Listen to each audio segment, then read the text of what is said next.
The Bitcoin Group, the American original. For over the last 10 seconds, the sharpest Satoshis, the best Bitcoins, the hardest cryptocurrency talk. We'd like to welcome our panelists, Dan Eve, the Crypto Raptor. Hello there, Friday folks. And I'm Thomas Hunt from the World Crypto Network. Moving on to issue one. Issue one. Bitcoin briefly rises above $24,000, extending its New Year's rally amid a broader gain in tech stocks. That's right, Dan. The price of Bitcoin is back. What do you think? Is this the real rally, or is it possible that it could still go lower? Well, I mean, as I've been caught out by in left field. So it went out of left field, or whatever the saying is, because I was anticipating that it would, as January historically has been pretty poo for Bitcoin, and as this article says, this is actually the biggest, most what's the word? It's the biggest January pump since 2013, which is pretty much when I got into Bitcoin and thought to myself, nah, Bitcoin's not going to go up that much. I'll wait to buy some. And then obviously it went up a lot more. So 10 years on, plus 10 years plus on, and I haven't learned from my mistake. But obviously there's a bit of a wider gain from the tech stocks. So Bitcoin's, I wouldn't say riding on the coattails of that, but it just seems to be there's the interest rates going up. I think maybe people are thinking, well, inflation, although they want to put the interest rates up to curb inflation a bit, it's not going anywhere for now, so might as well keep on putting your money into Bitcoin. But ultimately, it's 24,000. It's still about a third of it's just under a third of it, over a third, of all-time high, and I think people can see that it's very much at a discount right now. And I was hoping it would be a mega discount at about half this price. I was like waiting for 12K. But no, it's the thing is, you've got to think to yourself, is the dollar cost averaging really does work? Because if just actually dollar cost averaged instead of waiting for a massive fire sale, then things would be different right now.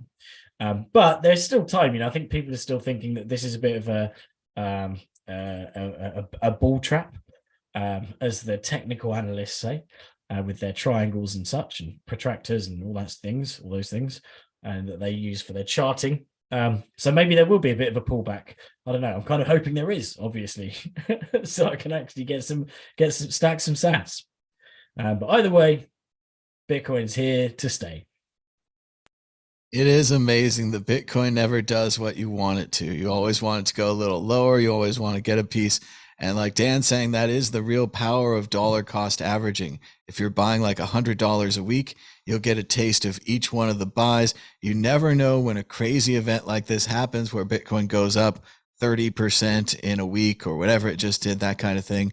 And if you get the benefits, if you're in the market. I did have some low indicators there. A friend of mine told me Bitcoin was dead. And I was like, oh, I should mark that on the chart. That's impossible. And really, we've gone nowhere up from there. A lot of people use Kramer as an inverse indicator. Kramer said, get out of crypto, sell everything. And a lot of people have marked that as the bottom. I don't know if this is the true bottom or the end of it. We've had people like Kathy Wood with her investment company coming out saying that Bitcoin could go to $500,000. And she put another 1.5 million of her investment money into Bitcoin. She was also buying Tesla and Coinbase stocks at the low, as was I, but with far smaller stacks. I think Kathy Wood moves around some heavy money. Dan, what do you think about Kathy Wood's prediction? Do you have more on that? Well, I think, was it this week actually that Coinbase won their appeal against the SEC? So that, I mean, they're actually 8% down today, which is interesting. Well, today's is a stock thing, but yeah, Coinbase went up 25% yesterday, matching Facebook for 25%, or Meta for 25% up on the day. And yeah, because Coinbase won that lawsuit, they got the government to dismiss it. I think it was about their Earn program, and what the government said is that it was just marketing. Was the court's decision is that Coinbase didn't actually give out any loans, so there are no penalties to come down here. They attempted to offer the Earn program, but they were blocked by regulators.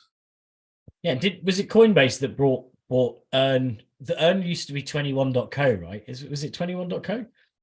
They It did was, buy wasn't it? 21.co and Yeah, they had which Earn. It can also be confusing because I think the Winklevi with their Gemini had an Earn program, and that's currently the thing that lost all of its money allegedly through yeah, Genesis Trading, which gave the money out to FTX, which gambled the money on hot dogs or something. So yeah. But it yeah, seems like it does. We've reached or actually past that part now. We're essentially we're up what 13 months. If it's the end of March, so 13, let's say 13 and a half months away from the next Bitcoin halvening. So it really is. It really is coming very, very fast. I mean, it seems like only yesterday we did like the halvening show in 2020, and it's 2023. Time absolutely flies.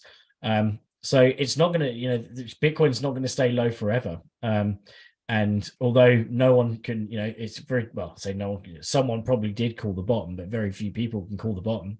So you just need to wait for a period where Bitcoin seems lower than it should be, right? And it should be higher right now. I think that there was extra turmoil laid on by the old, by the sort of the Great War of Russia and Ukraine, and that's had a lot of lasting effects. And I think that we probably should have been, yeah, I don't know, maybe we should have been a bit higher by now if it wasn't for that. But then that wouldn't be in pattern with the 85% loss from all-time highs, at 15 months before the halvening. So maybe we are on the upturn. I don't know. Get the triangles out. if it wasn't for the war in Russia, if it wasn't for FTX, I think what's important here is that we're back out of the FTX 6-month downturn.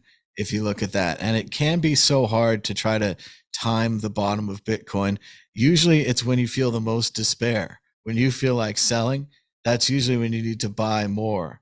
So that could be very difficult for people to do. That's why you wonder why people are hodling. And it seems like such a stressful strategy because you lose all this money. But then on a day where it goes up, you're like, oh, that's why I hodled, because I didn't know it would be Tuesday. Everyone's like, oh, if only you just invest this or that. If you're hodling, if you're dollar cost averaging, you get the advantage of these ups, but you also see a lot of downs. Whereas people who had a stop loss or something like that, you'd be right out of the market, but you'd be right out of these ups. The altcoins went up as well. Ethereum following, Polygon, Aptos, some other ones went up crazy. But it's time for you, Dan, to compete against the Bitcoin predictor ball. The price of Bitcoin's been up recently. Will it be higher or lower this time next week? Well, I'm for selfish purposes. I'm predicting and hoping it's lower.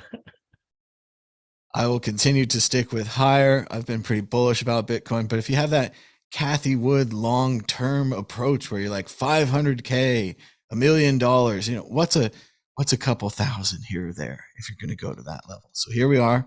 What does the ball say? This is the baldest, truest predictor. We just had Groundhog Day. I didn't even get to watch it yet. I'd love to watch Groundhog Day again, but here we are. Will the price of Bitcoin be higher this time next week? Yes, definitely. Yes, definitely. The ball has spoken. Positivity rules the land. Moving on to issue 2. Issue 2, Bitcoin community erupts in existential debate over NFT project Ordinals. Some are calling the new protocol, which stores NFTs, aka JPEGs, on Bitcoin, an attack on the blockchain's original mission to conduct financial transactions. Others say the new use case should be embraced along other demands for block space. Thomas Hunt. I'll have to call on myself here. So I guess this is possibly partially my fault. Also Theo Goodman's fault and Rare Pepe's fault. We all wanted these collectible trading cards, and we all thought it was fun. And what we used to do is things like the interplanetary file system. You could store your file in there, and you could just store a link to the file. That way you wouldn't have to store the whole file. What they seem to be doing now with Ordinals, from what I've read, is storing the entire JPEG in the Bitcoin blockchain. Now, there's a great back and forth debate on this with Luke Deshear, not Dash Jr., and they were going back and forth, and basically, because of SegWit, the blocks can look like they're official, like they follow the rules, but only contain a JPEG. So if you're willing to pay to put the JPEG in there, you can buy the block space. So it's like a market. It's a whole thing. Now, does this make the blockchain too big? Does this go back into the whole big block, small blocks thing? Does it push out other legitimate transactions, people actually using Bitcoin? Yes, it does. Yes, it's going to be a problem. Yes, it's a big complex mess, but people want to collect their trading cards. At the very core of this, these are similar to colored coins that we used to have, or the idea that Satoshis could be numbered. And it's something that I've been talking about for years with the whole SegWit debate back and forth. This does help. Having the Satoshis numbered does help things like Carpellis with Mt. Gox, where he's like, the money's stolen. And we're like, well, it was Satoshi number 105 that was stolen. Check your list. Do you have this one? So on and so forth. It helps for a lot of things. It hurts for a lot of other things. That's why it's such a great topic. I wish we had more people here to debate. Dan, Eve, what do you think about ordinals, adding JPEGs, NFTs, and basically a whole lot of data to the blockchain? Well, it's definitely kicked a hornet's nest, right? So Luke Tashir has he's been advocating for smaller blocks for a long while. Maybe that's because he prophesied, he saw this coming, that it would be used for non-financial transactions. And I think I like his tweet when someone said, how did they manage to do it if it wasn't, in the rules? And he said, by lying and tricking the code. I thought that's just brilliant. But at the end of the day, it's a difficult one because it's a free market, right? It's a free market, fee market. So if people want to pay for the block space, the miners can pay for it. There's obviously, there's been a bit of an uproar about people saying that these transactions should be censored, when maybe the better approach would be saying, if you want to avoid using the censorship word, it's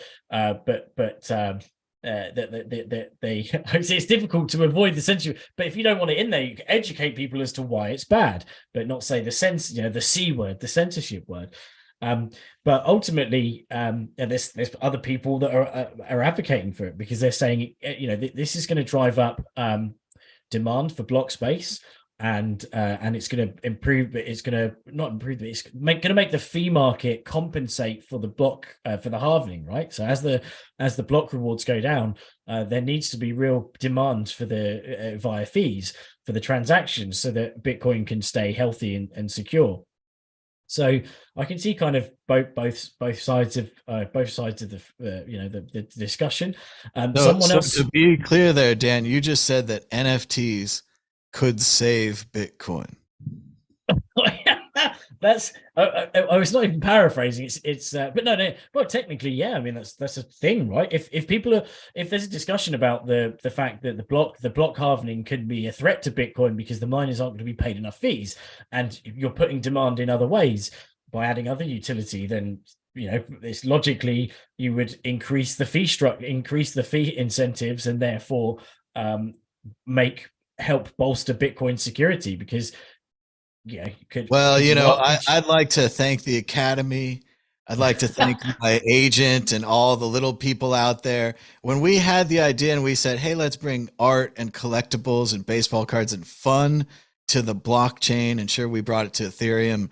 Other people brought it to Counterparty, and we all traded all those cards together. Who would know that, mere 5 years later, people would say, hey, we can solve the Bitcoin fee market problem with NFTs. I'm excited. I think it's great. I think it's a cool idea. At the end of the day, it's using Bitcoin for more than just financial transactions. Obviously, that's, some people deem that as an attack on Bitcoin. But one thing that was brought up in the Coinbase article was that people are likening it to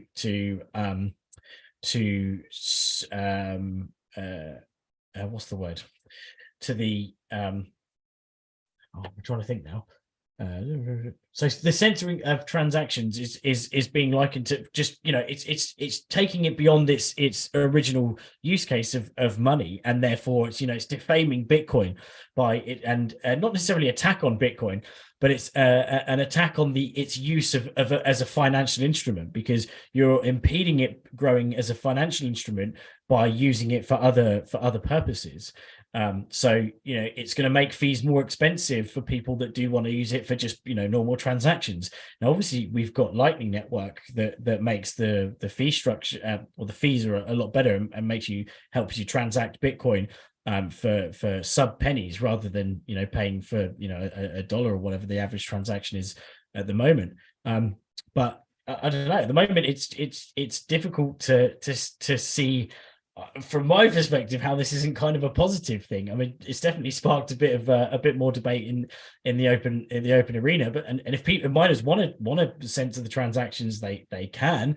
But ultimately, that miners want to make money. And I know that people will say, "Oh, I mine because I want to secure the network," but miners need to make money.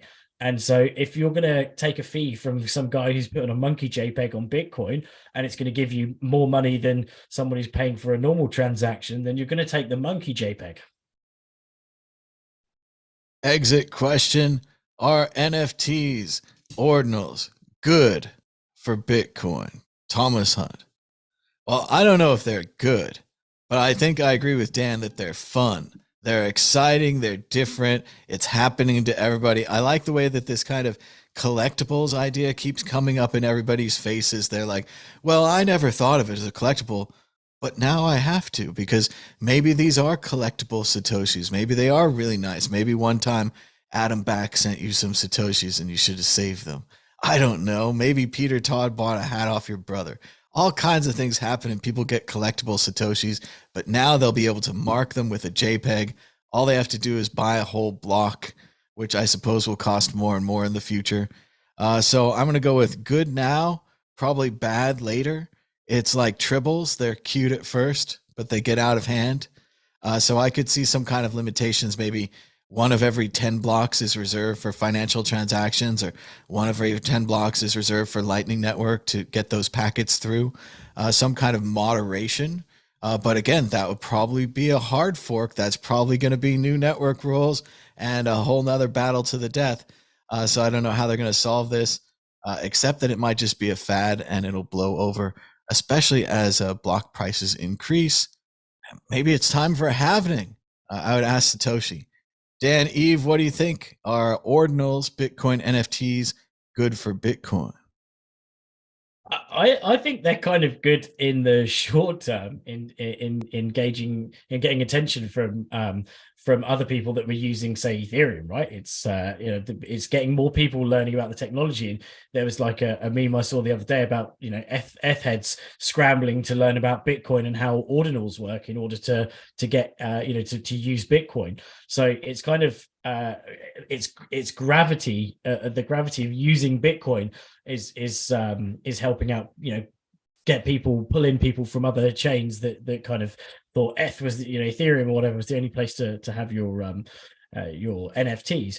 But long term, if Bitcoin does become the great financial savior that we all believe it to be, ultimately the financial transactions will probably dominate, and you'll see that the NFT transactions are so few, and they'll be only for the most expensive of those NFTs. You won't have cheap JPEGs, for example. It will be like the Bored Ape Yacht Club of NFTs only. That would be the top tier NFTs that would be appearing in the blockchain, because it would be too costly for people to have cheap crap filling the blockchain up. So it'll only be like the most, what's the word? Yeah, the most extravagant NFTs that you'd find on Bitcoin, simply because of the price that it would cost for block space.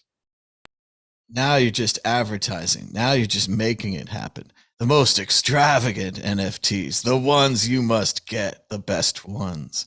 We'll have to see. Moving on, check out worldcryptonetwork.com, where we've got 30 videos. That's right, 3,030 videos.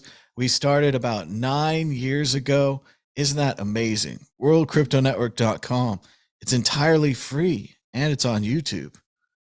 Issue 3, Damus pulled from Apple's App Store in China after 2 days. Yes, there's a brand new Nostr client in the house. It's called Damus, like Nostra Damus. No one's going to get that, but we'll explain it anyway. It's a great app. It allows you to use the Nostr network, which kind of seems like Twitter, but is really called Notes and Other Stuff Relays, something like that. And it's a great service. Ben Ark, right here on the World Crypto Network, helped start it with the help of Fiat Jeff and many other great programmers on the internet. And now it's gotten to the point where an easy to use iPhone app is available in the App Store. There's also one for Android. Of course, for a little while, it was very popular in China. People could use end-to-end encryption to talk to anyone they wanted, but of course, China cracked down on it. I heard it was also one of the top apps in Hong Kong. I'm not sure if Hong Kong has banned it yet either, but still, this is why we can't have nice things, but it works in much the rest of the world. Dan, Eve, what do you think of Nostr, Damus, and the rush to replace Twitter? I feel a little embarrassed now because I didn't click about the Damus being Nostradamus. That's really quite cool.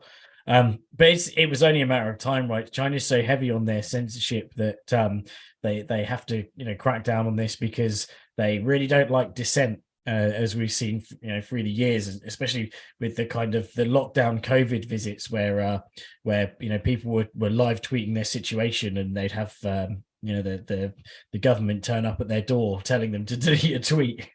So it unfortunately it didn't last very long. But soon enough, there's going to be other different implementations, and people will find their way around it as they always do. Just like miners found their way around sneaky ways of mining Bitcoin still in China, obviously on a much lower scale. But ultimately, I think there's been quite a lot of uproar with since Elon took over Twitter. So you've got people that are itching to find a new channel to communicate on. Obviously, with Bitcoin. The decentralized nature of Bitcoin, that's got a lot of heads turned and looking at Nostr as an alternative to Twitter, and also because of the censorship, right? So people don't like the idea that content should be censored, and you should be able to block, not block your own content, but just curate your own content without an algorithm doing it for you that you're not too happy with. But ultimately, it seems like the user base of Nostr, I can't remember the specific figures, but it's growing insanely fast. And it's going to be big. It's going to be very, very big. And it's going to be potentially unstoppable if it becomes decentralized enough. So there are still centralized servers. I think it was it 300 or something running Damus. But the more we creep into decentralizing that, then the more it's going to become an unstoppable force like Bitcoin, and becoming censor resistant, and just different implementations, right? Because Damus is just it's an interface to Nostr, right? It's not so we're just going to see it will end up being whack-a-mole with different interfaces popping up that interact with Nostr. I wonder if the other countries will follow suit. I mean, even the EU has turned around and said, as an organization, and they said, what was it? They said something like, when Elon took over Twitter, like, you've got to comply, with our rules. And so if I wonder how Nostr would be viewed by them if Twitter, which is a centralized organization, isn't censoring stuff. Then how is an uncensorable platform like Nostr going to fare? What's their opinion going to be to that? So it'd be interesting to see how the EU and other countries' governments react to a censorship resistant form of Twitter. Well, that is always the problem with these centralized services like Twitter. They always start out really well, and then when it's time to censor them or shut them down, you know exactly where to go to. So they grow really quickly because of their centralized nature. They get advertising and VC and other funding, but they're also open to this government or lawsuit attack. I would say, yeah, Dan, Damus is the easiest way to get on Nostr, but certainly not the only way. So if the Chinese citizens want to work around it, they can. They're really only stopping kind of low-tech Chinese citizens. So maybe grandma can't communicate with end-to-end encryption using this weird software, but the kids certainly can. And maybe a problem for them. There are relays where you can pay to have censorship as a feature. Remember, the downside of censorship is things like 4chan and 8chan and absolute like disgust, madness, and pissing people off for fun and all that. And if you wanted to pay, there are certain relays already popping up, which fulfill what Neil Stephenson wrote about in his book, Fail or Dodge in Hell. And he wrote about how the internet would be so filled with lies that you would have to get a professional editor to filter your feed so that you could read some truth, and also to filter your public feed so that some truth could be out there about you, because every imaginable lie would be there. And I feel that we just got so close to that so fast. I remember just last year, a few years ago, Ben and the other guys were working on this idea. They were describing it. Now it's here. It got name check in Elon Musk's threatening letter when he said, no one can promote any social networks but me on Twitter. And he put "and Nostr" in there. And I was like, whoa, what is he talking about? And for a lot of the time, I'm sure that it's probably pretty easy to run these and I could follow the instructions and I could get it installed, but I'm just too lazy. But by the time this one's out, it hit the Apple iStore. I tried it out. It's really easy to use. As a user, you don't know that it's running relays or anything like that. It just seems like Twitter. It's pretty quiet over there. Still trying to get some followers, trying to get some people chatting, get going. All the Bitcoin people are very excited about it on normal Twitter, but when you get over to actual Nostr, it's still very quiet. So we could use a little bit more of that excitement in writing some posts, even if they're maybe about something else. But yeah, Dad, it's definitely the time for the Twitter clients, the Twitter clones to rise up. I'm also on a network called Spoutable, which is very cool. It's been started by Chris Boozy and the Bot Sentinel people. So they have a big focus on stopping hate speech and stopping kind of negative action on Twitter. So they're going to have more of a controlled environment, if that would interest you. There's also one called Spill, which has been started by former Twitter employees, and which, like Spoutable, is actually both Black-owned businesses. So it's very cool. It's very interesting to see some alternatives to Twitter, which was started so long ago at South by Southwest when they got their big break, and pretty much run by white guys and now bought by a white guy. So we are getting some alternatives there and other places. No one knows which one will take off and win. Like Dan said, Nostr has been gaining a lot of users, especially with this easy to use iOS app. Beyond the Bitcoin community, though, beyond that, I'm not sure. But if it keeps adding features, if it keeps getting better, if it has these relays with the censorship, which unfortunately will probably be necessary, we're talking mainly like house cleaning. It's like not like opinion shaping, more like just no horrible stuff. Yeah, of course it starts off that way, but it's the way. I like that meme made me think of that meme, like some people can pay for censorship if they like, and it made me think of that like "govern me harder daddy" meme, censor me harder daddy. Oh yeah, I'll give you $10 to censor the hell out of me. Yeah, I don't know. It just seems funny. It is funny to think about paying for more censorship, but on the other hand, I mean, having the horrible and especially the untrue come in, because if you trust your news source and you're reading it and it like flashes up something just completely untrue, like you naturally get fooled because it's your news source. And if you want that to stop happening, because it happens like many times a day over and over, maybe you would go for the more censored or filtered or edited or whatever word you want to use. Echo chamber.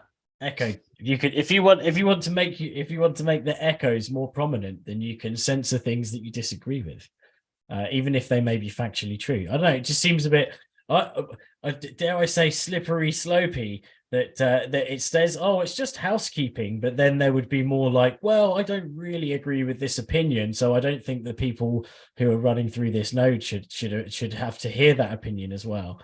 I don't know. I think that there's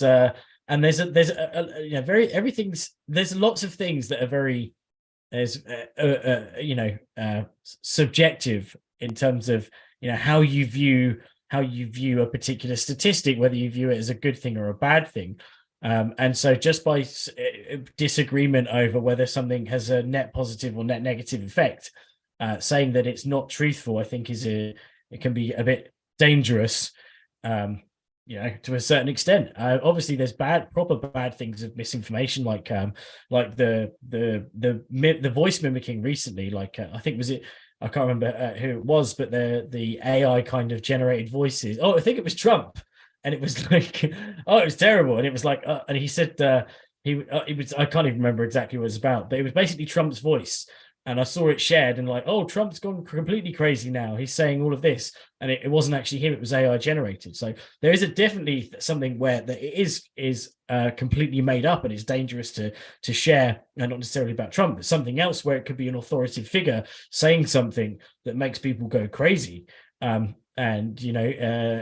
that's got to be kind of censored. Well, not censored. I think you're right. God, I said the C word. You've already fallen down. Well, I just think that it's not all a slope. We're going to have some of this, some of that. We're going to have a mixture of systems, because, like you're saying, these deep fakes can be so real.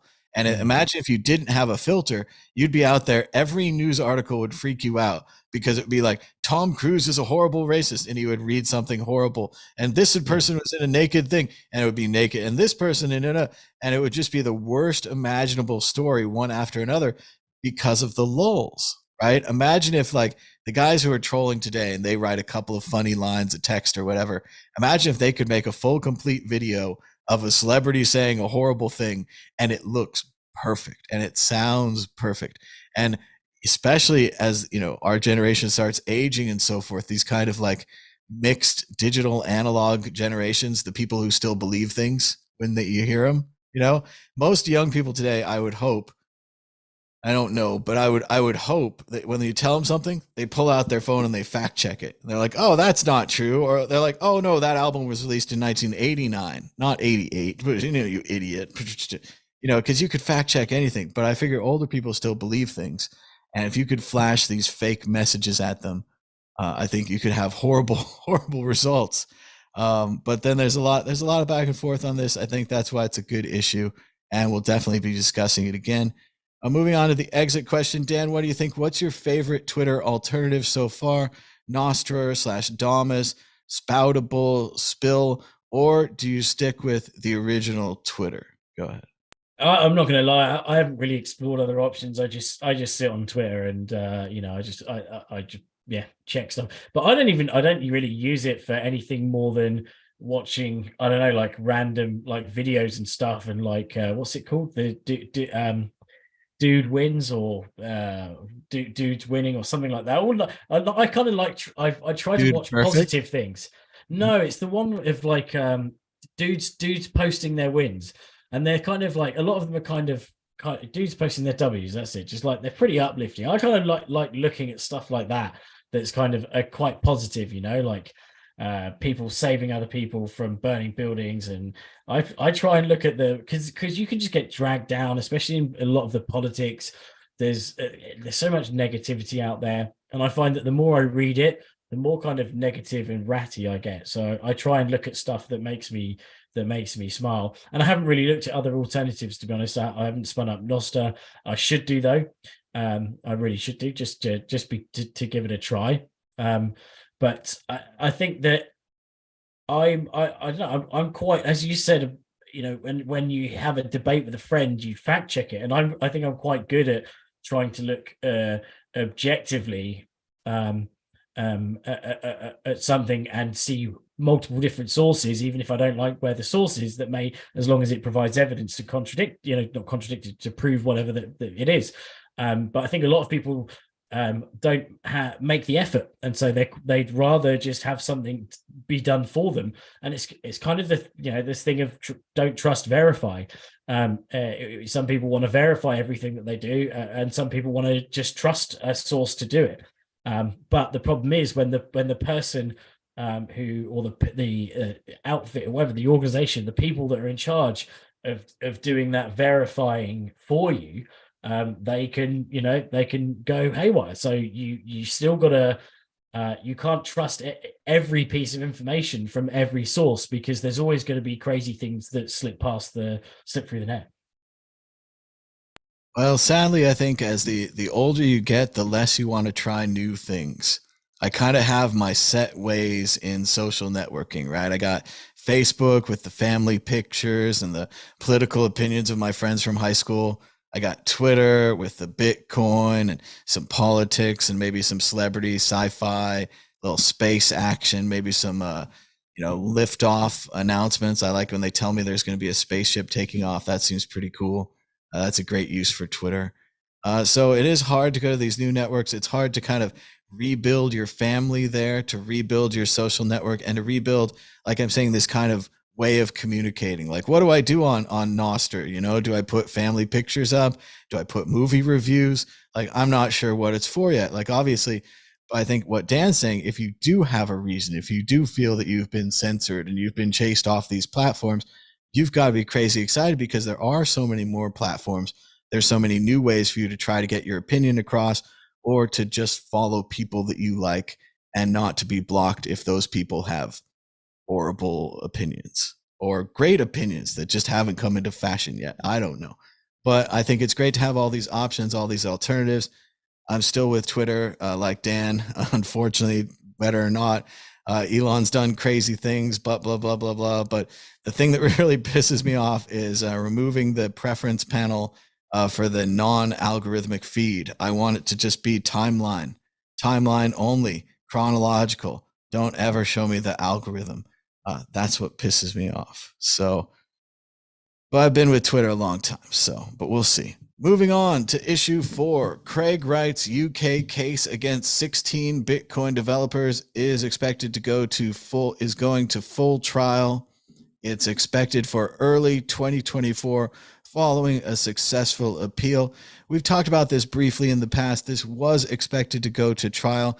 The standards for a trial in the United Kingdom, of the opinion of people that I've heard and so forth, are far lower than other countries. So whereas this case was eventually dismissed in Norway, this case seems to be going through at least to some of the final or further stages in the United Kingdom. For a refresher, this case is Craig Wright suing the Bitcoin developers for hosting the Bitcoin white paper, among other things. I think he also wants them to give him the money. Dan, is this a fake Satoshi requesting that the Bitcoin developers help him because he lost his keys to all the money and has no proof? And what do you think about the UK aspects of this trial as a UK person yourself? Well, I think it's every court case that happens, it becomes more nuts that he's able to continue, especially after the resounding win from Ordinal, where they basically said you've been caught out so many times producing fraudulent documents that it's almost a joke case, right? It's a kangaroo court, as they say. So, but what's crazy about this is that his claim alleges that the developers owe fiduciary duties to write or amend the protocol in order to give him access to 111,000 Bitcoin from two wallets whose private keys were stolen and subsequently erased in a hack. That's nuts. That's saying the developers are responsible for my incompetence. Because let's face it, if he was secure enough, he's that much of a genius, then he shouldn't be. I feel bad saying that about after Luke Deshear, because you kind of thought that this guy would never get hacked. But if he's claiming to have invented Bitcoin, then you'd think that he would be a bit more clever about the fact that with his wallet security, especially as Satoshi was so good that we still don't know who Satoshi is. What we do know is that it's very, very unlikely to be Craig Wright. So how could someone who's such an amazing sleuth at hiding their identity be also so dumb that they're going to get hacked? And then just the gall to be able to try and sue developers, but it's as if saying it's their responsibility that my coins to safeguard my coins. Well, I just think it's insane. And they're also saying, so BSV have just released some sort of what's it called? It's a freeze and blacklist manager. So where you can essentially report someone and then have their coins frozen and then blacklisted, and then if you can prove that you own the coins, and obviously he's doing that to try and I don't know, almost bolster his case that a blockchain can do it, and therefore if BSV have done it, then the Bitcoin, Bitcoin core team or the Bitcoin team, there's no core. It's a useless word. It's Bitcoin. It's the main Bitcoin. It's the Bitcoin. The Bitcoin team, development team, or developers, it's not team, should rewrite the code so that they can unlock his coins, and that's just ridiculous in itself. But there's other. Someone brought up that the fact that it's kind of similar to how Satoshi came up with the idea of I think what it was like an escrow system, an escrow system where a buyer could essentially lock someone's tokens forever by saying that the transaction wasn't completed. And they're trying to, the BSVers are trying to say, oh, well, that was Satoshi's, therefore Craig Wright's original vision, which is now implemented in BSV, which is the ability to lock someone's coins, to give them back in fairness, like he's trying to go after his coins on Bitcoin, actual Bitcoin. But it's nothing. It seems like from my reading, it's nothing like that. It was but more the fact that Satoshi just was thinking of an actual way to provide a cool, a working escrow method, and that just the fact that someone could just leave the coins in limbo was merely an oversight, which is why that never went forward. Freezing method never went forward, but ultimately. Craig Wright is. I've realized I've said ultimately like 4 or 5 times, but Craig Wright is not Satoshi. It's not Satoshi. He definitely isn't, because he wouldn't have forged so many documents to prove that he was Satoshi. I mean, it just, and the fact that this goes on, it just really boils my blood. But if in an insane outcome. And it doesn't even bear thinking about the damage though to Bitcoin if somehow this court actually ruled that the developers should change the code. I mean, whether it could even be enforced, how could it be enforced? Because the developers, most of them don't even live in the UK.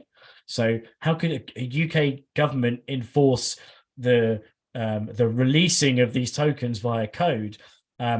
I don't know. Maybe I don't even know how it can be done. The logistics of it. Maybe they would have to gain control of the repo from GitHub, right? And maybe that's how it would have to be done. I don't know. I can't even think how you'd facilitate that sort of thing, other than the fact that it's just insane, and that this what's his name, Calvin Ayres, he's got to run out of money soon. Being sugar daddy for Craig Wright's court cases. It's just, crazy. It's mind-boggling. It's just insane.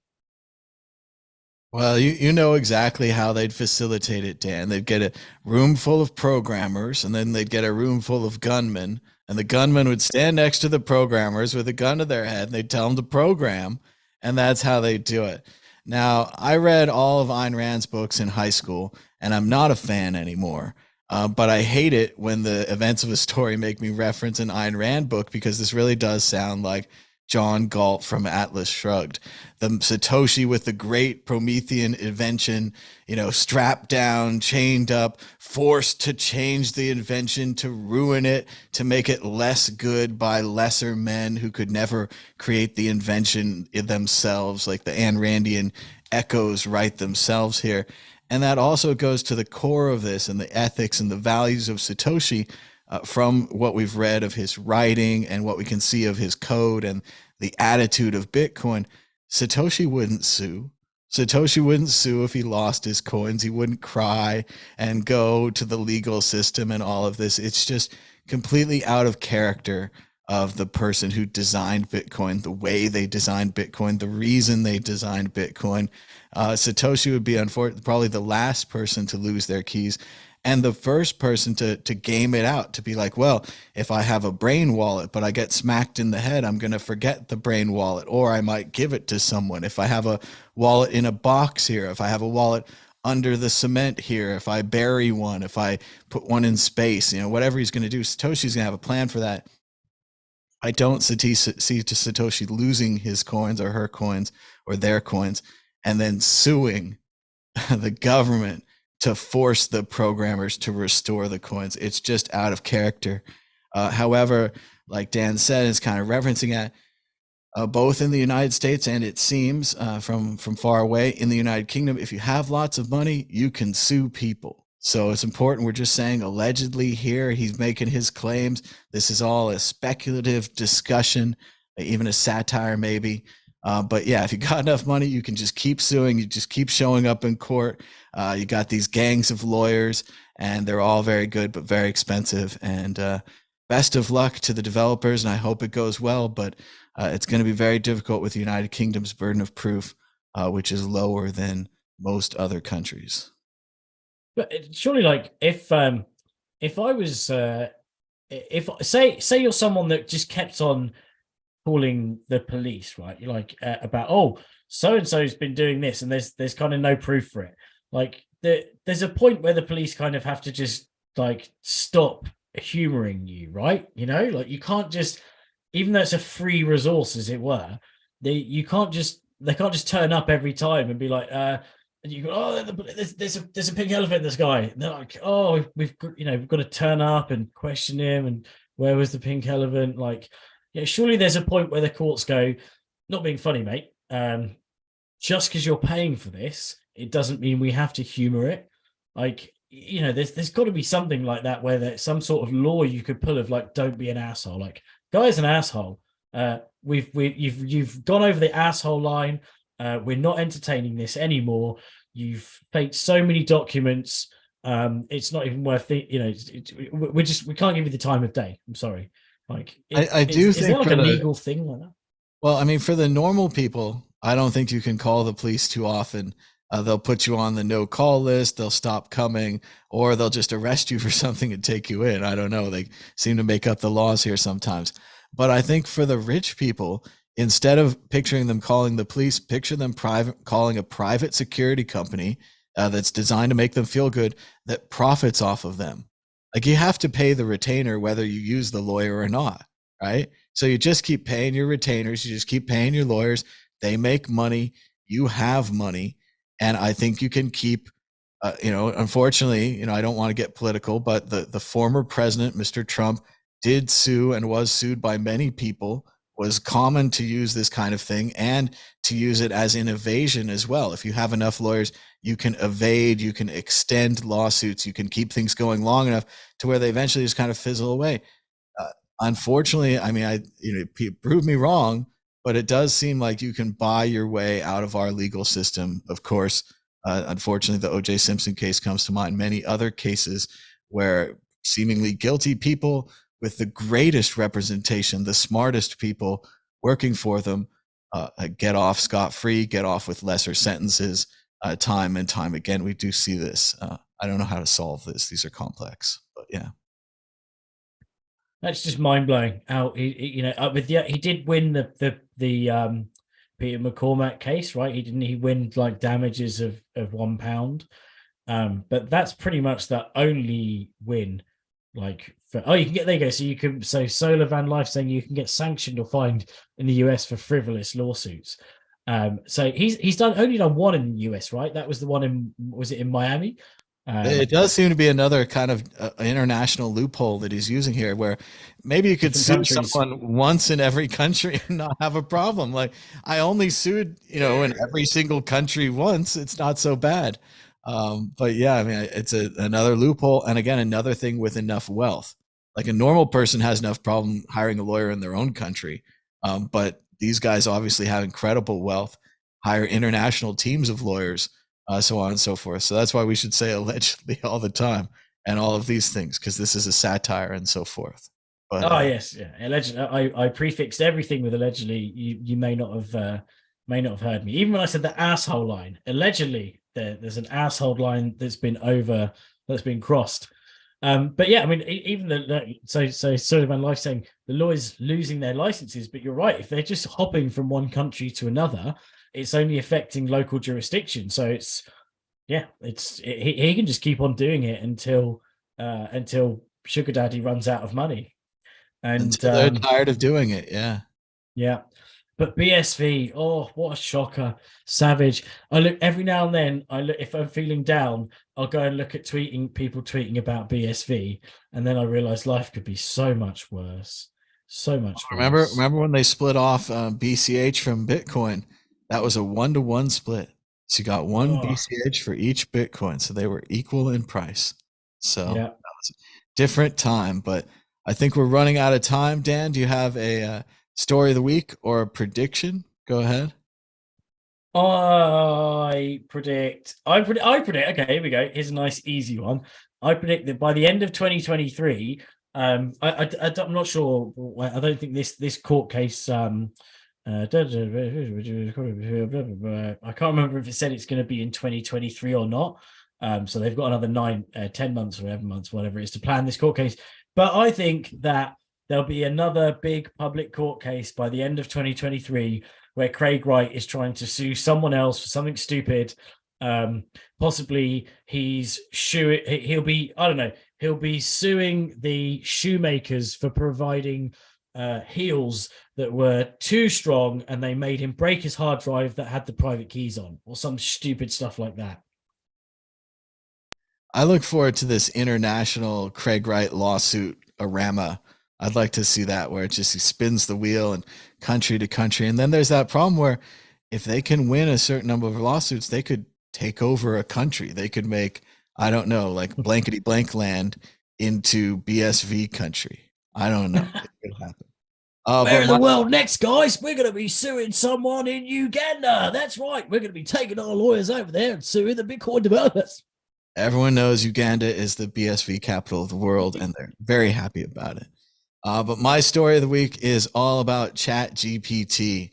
I've heard about it for a couple of weeks now, and I've been kind of avoiding it because, I do some writing myself. I have to write things now and again, and I don't like the idea of the computer completely replacing me. But now I've used ChatGPT and I'm open to it. I'm all right with it. I think we're going to become description people where you describe things like summarize these articles, include the URL, and you become the ones who's putting the specifications into the computer and it spits out the thing. I had it write a press release for a friend of mine. It was a fantastic press release on the first draft with a couple of minor edits. You could have actually put the thing out. I had it write some songs. I had it write some poems. I just had it write a poem about the organs of the heart right before the show.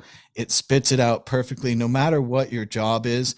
I think that with ChatGPT, if you see it as a tool, something that makes you stronger and allows you to do things faster and to get kind of rough drafts really quickly, to get versions of things, to say, oh, well, write this in aggressive tone, write this in a slow tone, write this briefer, write this longer, to have those options and to see writing and communication as just kind of a series of dials and tools that you can now manipulate and then push the go button. And much like we used to on C++, you compile your program and it does all these things you don't know what it's doing. And then boom, it executes your program.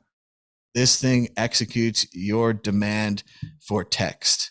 So if you've been putting it off or thinking you don't need to use it, you need to use it. It's even better than Midjourney, or I forget the other name, the amazing AI image generators, which I'm also way into. But they don't hit me like the writing one. The writing one, I'm like, oh, we could have better summaries for our show with, more words for the keywords for the articles. And if you look below, the AI wrote the summaries. Now, the first two are very good. The second two are very bad. But I threw them in there anyway, because in a way they're better to have the AI summaries than not to have them. And I think you just kind of keep looking through your life, like Jerry Seinfeld said about flex tape. He's like, I'm just looking for a place to use it in my life. I'm just looking for that. And I think ChatGPT, as well as Midjourney, as well as whatever the next one's going to be, or the old ones I don't know about, AI is here. It's amazing. I think if you look at it, maybe it's more positive than negative. It can be frustrating if you're like, I was going to sit down and write some original stuff, but instead I jumped it into the AI and the AI wrote it for me. So I don't know about that. Maybe George R.R. Martin can finally finish the gosh darn Game of Thrones series with the help of the AI. I'd be open to that, whatever it takes to get those characters home. Dan, what do you think about AI? I know you've tried out Chat GPT and Midjourney and some of the others. Oh, it's incredible. I mean, the Chat GPT is, and I've done exactly the same as you. Like, write a promotional email for so and so, and it just writes an email for you. It just takes the effort out. And people could, back when Google was kind of becoming prominent, they were saying, "Oh, well, the problem with using Google, it's just basically cheating. It's doing research for you and just giving you like X number of resources, and giving you these shortcuts, and GPT-3 is doing pretty much the same thing. It's a tool that's helping you come to a conclusion a bit quicker. The fact that it can analyze articles, and you can actually say, or URLs, it can kind of summarize information, is just absolutely, yeah, it's just amazing. And I think I agree with you that I was fascinated by Midjourney when it came out, and I still mess around with it now, but I go for kind of more. I just try more abstract things with Midjourney. It's more like, imagine the dawn of mankind, and see what, those things like that. Imagine the end of time, or the heat death of the universe, or crazy things like that. Draw me, a multi-dimensional Calibre, like something like that. Like some sort of crazy abstract thing that's actually difficult to think of. Or to picture. But the chat, the chat thing is it's just amazing. I was using it to learn Mongo. So the other day I was up until like 3 a.m, and I was giving it hints of the tables that I was using, or not giving it hints, but describing the tables I was using. How would I join these? And it would say, like, you've got to create a project, and then you've got to do this, a lookup and a match, blah blah blah. And it's like a teacher it's an amazing teacher that you never had, or that you had like one of, like, all the teachers. I think back and think that's a really cool teacher I had that was really helpful. I could ask them a million questions, and they wouldn't get tired of me. And Chat GPT is exactly like that. You can just ask it over and over again. You can get it to do like all sorts of research for you, so that you can kind of weed out some of the crap information and just focus on the interesting information. But ultimately, I for the 5th or 6th time that I've said that today, in a year's time, I can't imagine where we're going to be when you combine these things, right? When you combine the Chat GPT with Midjourney, with voice, the voice thing, like you're going to be able to create, you're going to be able to create a human that does all of these things with their own moving avatar that's just completely autonomous. Like I can't even imagine what it's going to be like, but it's going to be scary, because reality is going to be distorted so much. There's already, as we said earlier, the voice thing that simulates someone, and you can barely tell that it's not the same person. And this is only the early version of it. So what happens when that becomes ubiquitous, and you can't even tell if it's what if AI grows to, it becomes a prankster, so that it's like your mate phones you up or video calls you and says something or whatever, and it's not even them, it's just like AI fucking with you, like messing you. I don't know.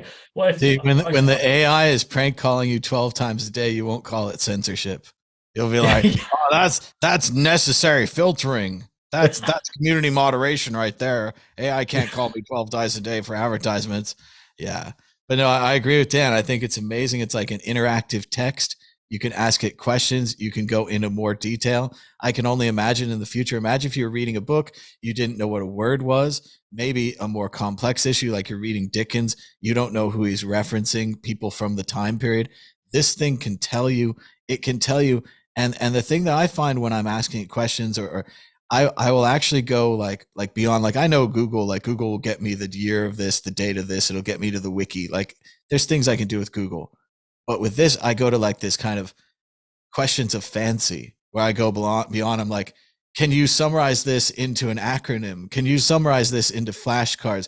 Is there a better way of doing this? Like, can I tighten the screw easier? Like I try to ask it things that I don't know.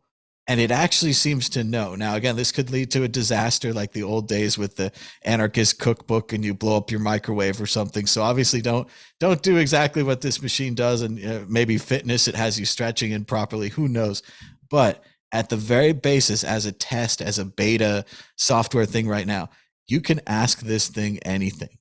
And that's reminds me of early Google, early Alta Vista, Yahoo searches that I used to do back in the day when Yahoo was a directory.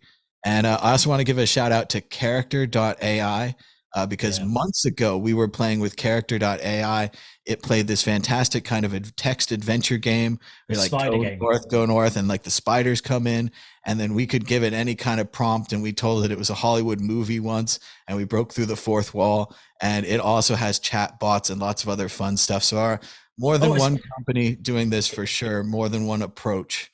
It was giving us Bitcoin price predictions, and it was like, and then it was like saying that it was saying, and suddenly the price of Doge exploded, and you traded your Bitcoin for Dogecoin, and then you traded the Dogecoin price dropped, and before it dropped, you traded it back for Bitcoin, and then you became a multi-dimensional trillionaire, and it just you took over the galaxy. The spiders were into Web3, and they had a metaverse and NFTs, and we crashed it. And it was amazing. And it'll go galactic in its time scale. It'll be like 10,000 years, 100,000 years later. Like, it's an amazing program. And really, we should have, especially now that we have even more tools to explore, but we should start having some AI shows where we just have fun with AI and we goof around it, and we work with the chat here as well. And the chat could give us ideas, and we'll copy and paste from the chat into the thing to affect the story, or to ask the all-knowing chat GPT AI something, or to make a cool image in Midjourney. We'll do all that stuff. It'll be fun. We'll do it as a group. You guys can learn at home, and you can see us do it if you haven't yet. But if you haven't checked out these AIs, just go ahead, create an account on these websites. Just Google chat GPT and character.ai, Midjourney. What's the big one? DALL-E. I haven't gotten access to that, but that DALL-E, I think, is the big AI image generator.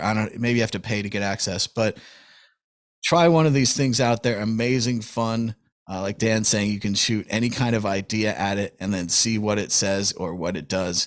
And really does harken back to the beginning of internet, the beginning of computer excitement. But last thing, I'm just waiting for the time where they combine all these things and I can say, make me the best South Park episode of all time.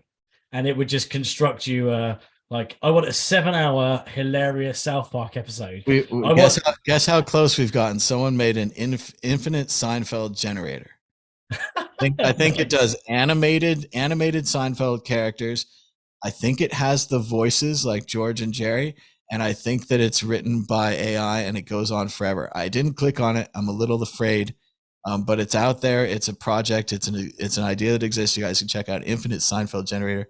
But who knows what the future's in for us? It's certainly getting exciting. We have to hang in there, see if we can make it to the singularity and so forth. Thanks so much to everybody for joining us. Be sure to give us a thumbs up down below. Hello to everyone in the chat. Be sure to leave us a comment if you're watching this later. We do read the old comments. So thanks so much for that. And until next time, bye.